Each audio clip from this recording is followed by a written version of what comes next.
পাল্টাপাল্টি হামলা বন্ধের ঘোষণা ইরান ইসরায়েলের আক্রমণ হলে কঠোর জবাবের হুঁশিয়ারি দেশের 2 সপ্তাহের মধ্যে তেহরানের বিরুদ্ধে চূড়ান্ত বিজয় ঘোষণার আভাস ট্রাম্পের। $2,400 কোটি জব্দ সম্পদ ফেরত না দিলে শান্তি চুক্তি নয় হুঙ্কার ইরানের। হরমুজের পর বাবেল মান্দ বন্ধের হুমকি। ফিলিপাইনে 7.8 মাত্রার ভয়াবহ ভূমিকম্পে নিহত 32, আহত 100-র বেশি। 138টি আফটার শক অনুভূত। পাল্টাপাল্টি হামলা বন্ধের ঘোষণা দিয়েছে ইরান ও ইসরায়েল, তবে আবারও হামলা হলে একে অপরকে কঠোর জবাবের হুঁশিয়ারি দিয়েছে দেশ দুটি। এর মধ্যে ইয়েমেনের একটি ড্রোন ভূপাতিতের দাবি করেছে ইসরায়েল। অন্যদিকে ইরানের হুমকি সত্ত্বেও লেবাননে আক্রমণ চালিয়েছে দখলদাররা। এতে 2 জন নিহত ও 10 জন আহত হয়েছেন।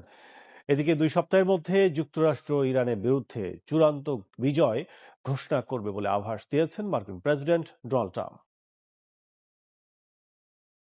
যুদ্ধবিরতি সত্ত্বেও লেবাননে লাগাতার হামলার জবাবে ইসরায়েলে ক্ষেপণাস্ত্র ছোড়ে ইরান। শুরু হয় ইরান ইসরায়েল পাল্টাপাল্টি আক্রমণ, তবে একে অপরকে লক্ষ্য করে হামলা বন্ধের ঘোষণা দিয়েছে দেশ দুটি।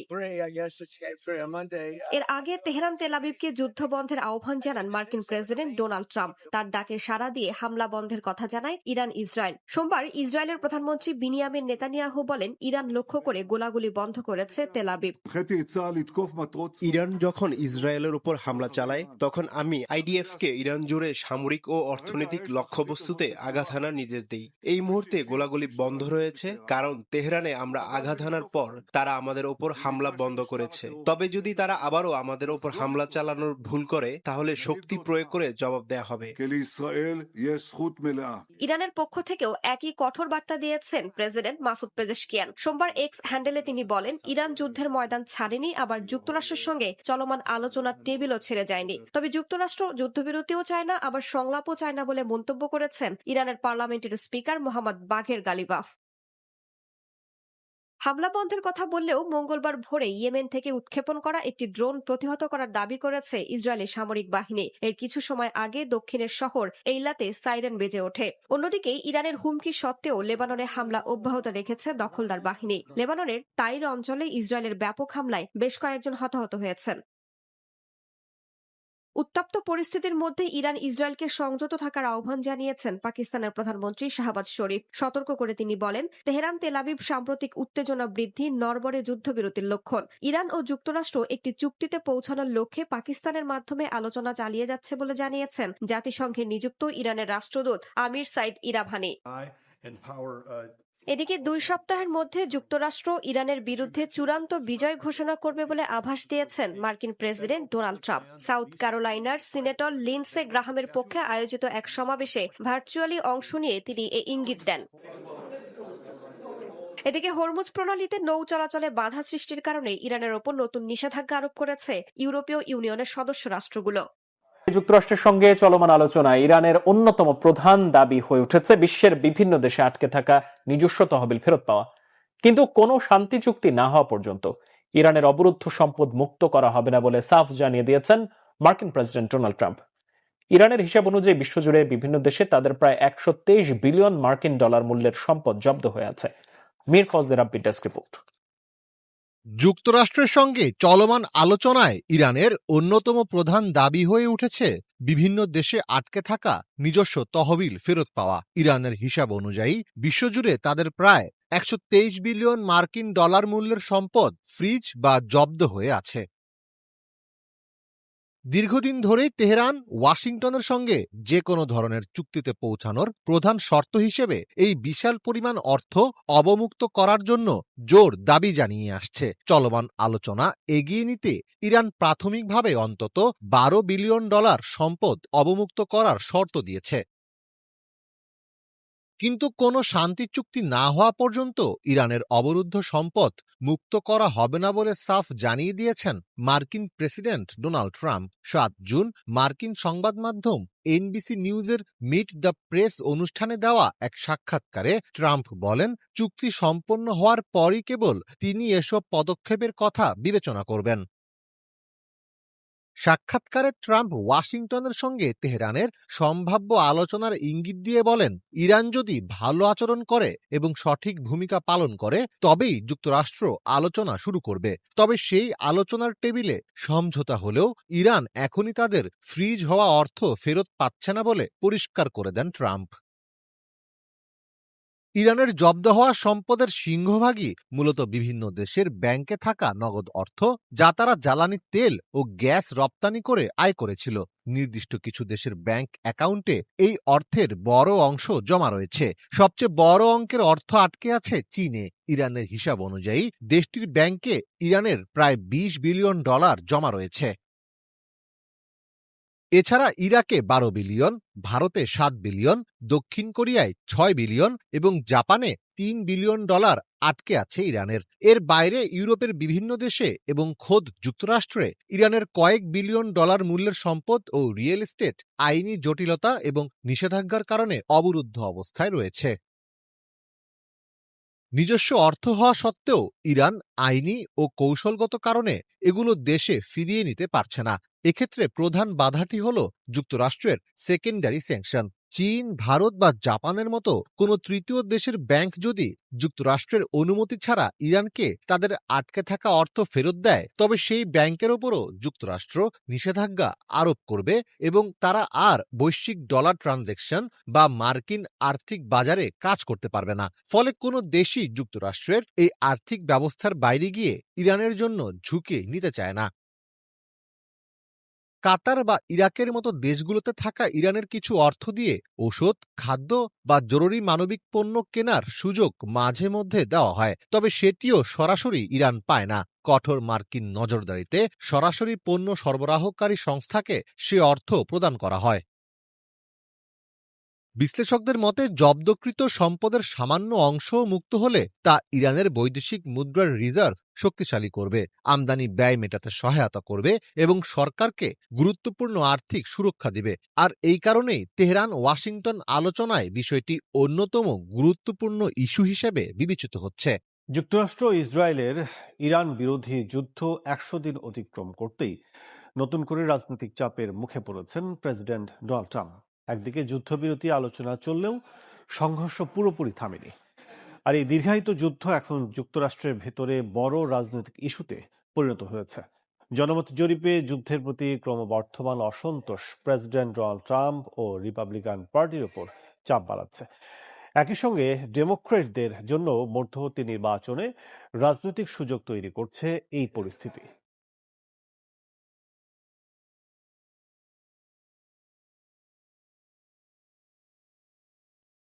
২৮ ফেব্রুয়ারির বিমান হামলার মধ্য দিয়ে ইরানের বিরুদ্ধে সামরিক অভিযান শুরু করে যুক্তরাষ্ট্র ও ইসরায়েল। পাল্টা জবাব দেয় তেহরান। মধ্যপ্রাচ্য জুড়ে তৈরি হয় উত্তেজনা।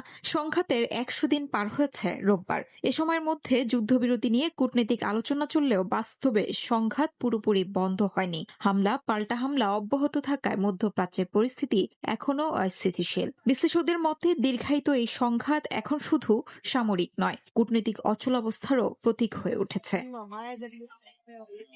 যুক্তরাষ্ট্রের অভ্যন্তরীণ জনমত ক্রমশই এই যুদ্ধের বিরুদ্ধে যাচ্ছে। বিভিন্ন জরিপে দেখা যাচ্ছে বড় অংশের মার্কিন নাগরিক ইরানের বিরুদ্ধে সামরিক পদক্ষেপকে সমর্থন করছেন না, এটিকে স্বার্থবিরোধী বলে মনে করছেন তারা। মেরিল্যান্ড বিশ্ববিদ্যালয় এক জরিপে মাত্র 16% ভোটার মনে করেন যুক্তরাষ্ট্র এই যুদ্ধে জয়ী হবে।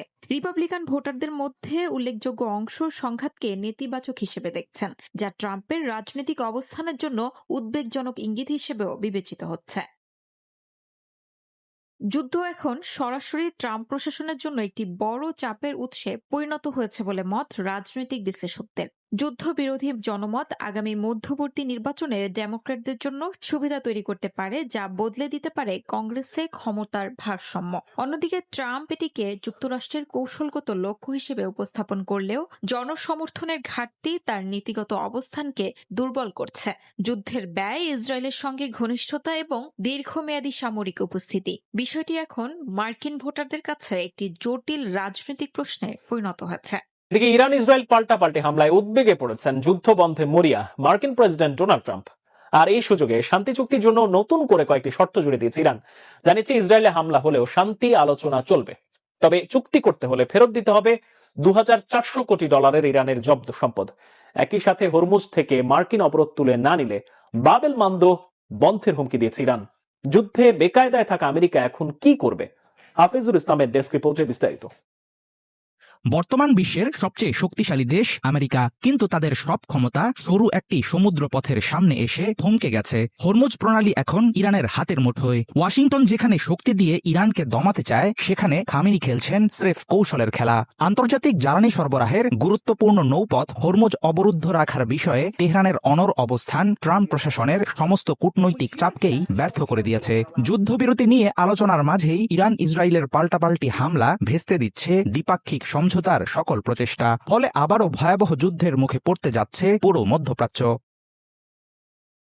ইরান খুব ভালো করেই জানে কিভাবে পরাশক্তি যুক্তরাষ্ট্রকে কাবু করতে হয়। বিশ্বের 1/5 তেল চলাচল করা হরমুজ প্রণালীর পুরোপুরি নিয়ন্ত্রণ এখন ইরানের ক্ষেপণাস্ত্র আর ড্রোনের নিচে। আমেরিকা অর্থনৈতিক নিষেধাজ্ঞা দিয়ে ইরানকে দেউলিয়া করার চেষ্টা করছে ঠিকই, কিন্তু তেহরানের কট্টরপন্থী নেতারা এতে বিন্দুমাত্র দমে যাওয়ার পাত্র নন। তারা সাফ জানিয়ে দিয়েছেন, $24 বিলিয়ন ফ্রোজেন অ্যাসেট বা আটকে থাকা টাকা ফেরত না দিলে হরমুজ প্রণালী খুলবে না। আর এই বিশাল অঙ্কের দাবি বিশ্বমঞ্চে ইরানের একচ্ছত্র শক্তির বহিঃপ্রকাশ। ইরানের সামরিক ক্ষমতা ও শত্রুদের ঠেকানোর সক্ষমতা এখন চরম পর্যায়ে। আমেরিকা যদি সামরিক শক্তি ব্যবহার করে হরমুজ প্রণালীর নৌপথ মুক্ত করতে চায়, তাহলে যুদ্ধ আরো বড় পরিসরে ছড়িয়ে দেওয়ার হুমকি দিয়ে আসছে ইরান। লোহিত সাগর থেকে শুরু করে ভূমধ্য সাগর পর্যন্ত পুরো অঞ্চলের বাণিজ্য পথ বন্ধ করে দেওয়ার ক্ষমতা তেহরানের আছে। ফলে আপাতত সংকটের কোনো সহজ সমাধান নেই। ট্রাম্প প্রশাসনের সামনে এখন 3টি পথ খোলা। 1, তেলের চড়া দাম সহ্য করে অপেক্ষা করা। 2, ইরানের দাবি মেনে নিয়ে বিপুল পরিমাণ ক্ষতিপূরণের টাকা দেওয়া, অথবা একটি দীর্ঘমেয়াদী বিধ্বংসী যুদ্ধে জড়ানো। অর্থনৈতিক দিক থেকে খাদের কিনারে দাঁড়িয়ে থাকলেও ইরান অপেক্ষা করছে ধৈর্য নিয়ে, কারণ খামেনি প্রশাসন জানে সময় এবং নিয়ন্ত্রণ দুটিই রয়েছে তাদের পক্ষে। অন্যদিকে এশিয়া ও ইউরোপের আমদানি নির্ভর দেশগুলো চরম জ্বালানি সংকটের আশঙ্কায় দ্রুত হরমুজ প্রণালী সচল করার জন্য ওয়াশিংটন ও তেহরানের উপর বৈশ্বিক চাপ বাড়াচ্ছে। অবশ্য মার্কিন প্রেসিডেন্ট ডোনাল্ড ট্রাম্প স্পষ্ট জানিয়ে দিয়েছেন, ইরানের সঙ্গে চুক্তি না হওয়া পর্যন্ত দেশটির আটকে থাকা কোনো ফান্ডই ছাড়া হবে না।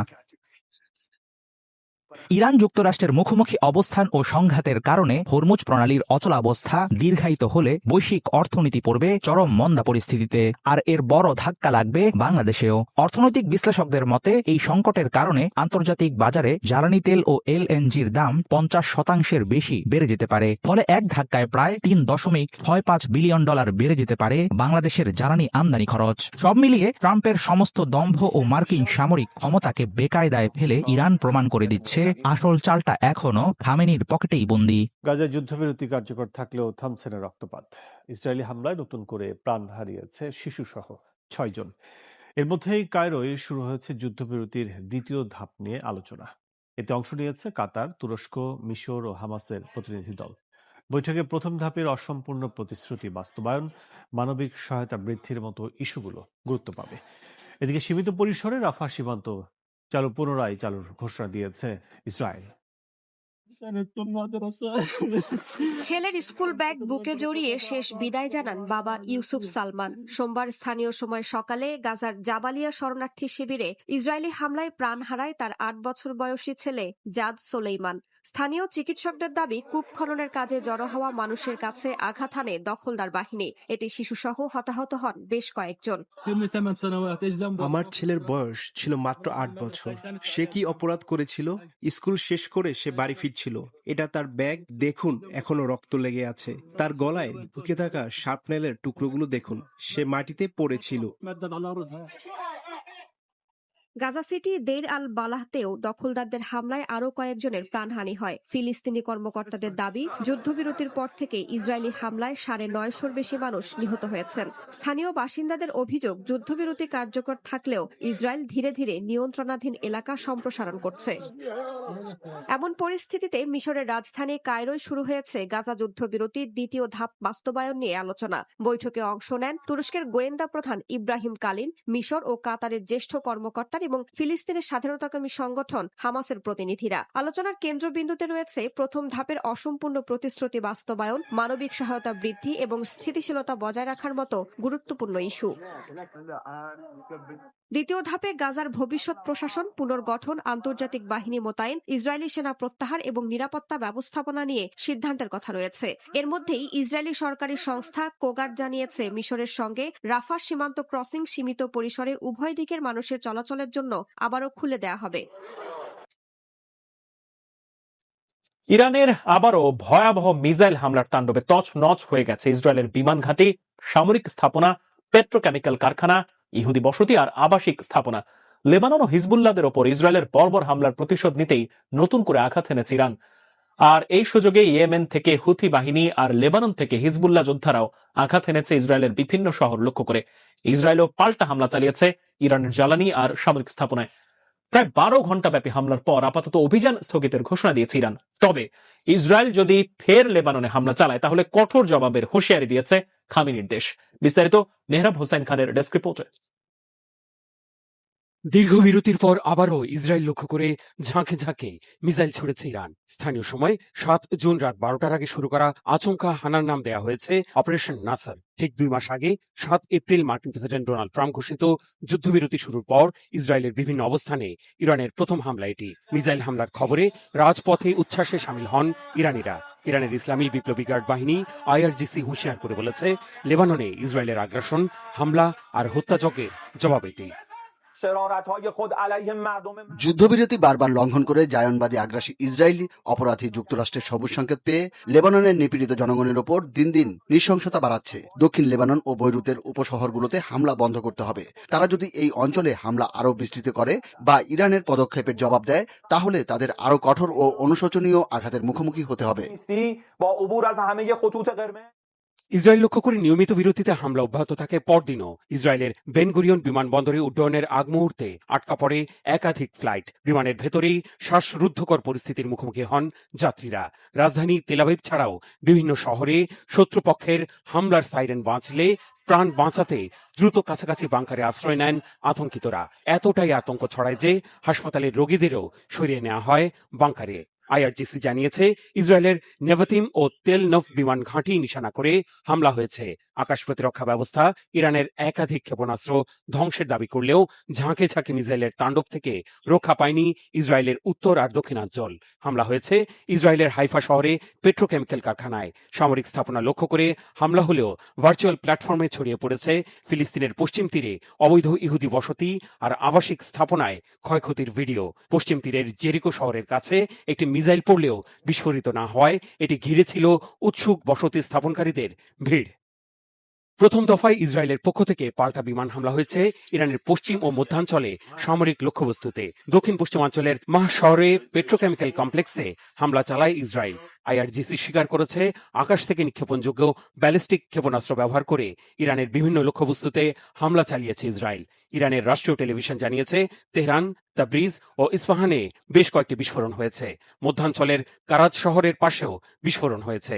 ইরানের মেহের নিউজ জানিয়েছে, তেহরানের আকাশে মার্কিন জায়নবাদী শত্রুর ড্রোন ধ্বংস করেছে দেশটির আকাশ প্রতিরক্ষা ব্যবস্থা। একই সংবাদ সংস্থায় দাবি করা হয়েছে, ইসরায়েলের বিরুদ্ধে সফল সাইবার হামলা চালিয়েছে তেহরান। প্রতিশোধমূলক হামলা না চালাতে মার্কিন প্রেসিডেন্ট ডোনাল্ড ট্রাম্প ইসরায়েলকে অনুরোধ করলেও তা আমলে নেয়নি তেল আবিব। পাল্টা হামলার কৌশল নির্ধারণে সোমবার বেলা 11টা নাগাদ মন্ত্রিসভার জরুরি বৈঠক করেন ইসরায়েলের প্রধানমন্ত্রী বেনিয়ামিন নেতানিয়াহু। পাল্টাপাল্টি হামলা চলাকালে ইসরায়েলের একাধিক অবস্থান লক্ষ্য করে হামলা চালিয়েছে ইয়েমেনের হুথি আর লেবাননের হিজবুল্লাহ। লোহিত সাগরে ইসরায়েলের পণ্যবাহী জাহাজ চলাচলে নিষেধাজ্ঞা দিয়ে চরম হুঁশিয়ারি দিয়েছেন হুথি মুখপাত্র ইয়াহিয়া সিরিয়া। রাশিয়া ইউক্রেন সংঘাত আরো ভয়াবহ রূপ নিয়েছে। সোমবার ইউক্রেনের জাপোরিজিয়ায় রুশ বাহিনীর ড্রোন হামলায় 2 জন নিহত ও 23 জনের বেশি আহত হয়েছেন। অন্যদিকে রাশিয়ার জ্বালানি অবকাঠামোয় আক্রমণের দাবি করেছে ইউক্রেন। 2022 সালে যুদ্ধ শুরুর পর এখন সবচেয়ে বেশি বেসামরিক প্রাণহানি ঘটছে বলে সতর্ক করেছে জাতিসংঘ। স্থানীয় সময় সোমবার ইউক্রেনের জাপোরিজিয়া অঞ্চলে ড্রোন ও ক্ষেপণাস্ত্র হামলা চালায় রুশ সেনারা। এতে শিশুসহ হতাহত হন অনেকে। স্থানীয় প্রশাসনের তথ্য অনুযায়ী হামলায় বসতবাড়ি, যানবাহন এবং বাজারের বহু দোকান ধ্বংস হয়েছে। খার্কিভ, ওদেসা ও চেরনিহিভ অঞ্চলেও নতুন হামলার খবর পাওয়া গেছে। অন্যদিকে রুশ নিয়ন্ত্রিত অঞ্চলের তেল স্থাপনাগুলোতে আঘাত হানার দাবি করেছে ইউক্রেন। যুদ্ধক্ষেত্রের পাশাপাশি জ্বালানি ও সরবরাহ ব্যবস্থা এখন দুই পক্ষের সংঘাতের প্রধান লক্ষ্যবস্তু হয়ে উঠেছে। ইউক্রেনীয় ড্রোন হামলার পর রাশিয়া নিয়ন্ত্রিত ক্রিমিয়ায় জ্বালানি সংকট আরো প্রকট হয়েছে। পেট্রোলের ঘাটতির কারণে এক সপ্তাহের বেশি সময় ধরে চলছে রেশনিং। সামাজিক যোগাযোগ মাধ্যমে কিছু দোকানে চিনি ও নিত্য প্রয়োজনীয় পণ্যের সংকটের খবর ছড়িয়ে পড়লেও ক্রেমলিনের দাবি অযৌক্তিক চাহিদা বাড়ার কারণে ঘাটতি দেখা দিয়েছে। ইউক্রেন যুদ্ধ পরিস্থিতির ভয়াবহতা নিয়ে সতর্ক করেছে জাতিসংঘ। নিরাপত্তা পরিষদের বৈঠকে জাতিসংঘের রাজনৈতিক ও শান্তি প্রতিষ্ঠা বিষয়ক আন্ডার সেক্রেটারি রোজমেরি ডিকার্লো বলেন, 2022 সালে পূর্ণমাত্রা যুদ্ধ শুরু হওয়ার পর এখন সবচেয়ে বেশি বেসামরিক প্রাণহানি ঘটছে। জাতিসংঘের হিসাবে এ পর্যন্ত 15,000-এর বেশি বেসামরিক নাগরিক নিহত এবং প্রায় 45,000 আহত হয়েছেন। প্রকৃত সংখ্যা আরো অনেক বেশি হতে পারে বলেও উল্লেখ করেন তিনি। অবিলম্বে পূর্ণ ও নিঃশর্ত যুদ্ধবিরতি এবং আলোচনায় ফেরার আহ্বান জানান রোজমেরি। ব্রিটেন, ফ্রান্স ও জার্মানির নেতারা ইউক্রেনের প্রেসিডেন্ট ভলোদিমির জেলেনস্কি এবং রাশিয়ার প্রেসিডেন্ট ভ্লাদিমির পুতিনের মধ্যে সরাসরি আলোচনার প্রস্তাব সমর্থন করেছেন। তবে ক্রেমলিন অভিযোগ করেছে, ইউরোপ শান্তির কথা বললেও অন্যদিকে কিয়েভকে নতুন অস্ত্র সহায়তা দিচ্ছে, যা পরস্পর বিরোধী অবস্থান। ম্যাক্রো, স্টারমার এবং মের্জ একদিকে শান্তির কথা বলছেন, অন্যদিকে কিয়েভ সরকারকে নতুন ধরনের অস্ত্র উৎপাদনের সহায়তা করার ইচ্ছার কথাও জোর দিয়ে তুলে ধরছেন, যাতে যুদ্ধ অব্যাহত রাখা যায়। এটা কি অসঙ্গত নয়? এটা কি পরস্পর বিরোধী নয়? 4 বছরের বেশি সময় ধরে যুদ্ধ চললেও সাম্প্রতিক সময়ে বিপজ্জনক মোড় নিয়েছে রাশিয়া ও ইউক্রেনের রক্তক্ষয়ী সংঘাত।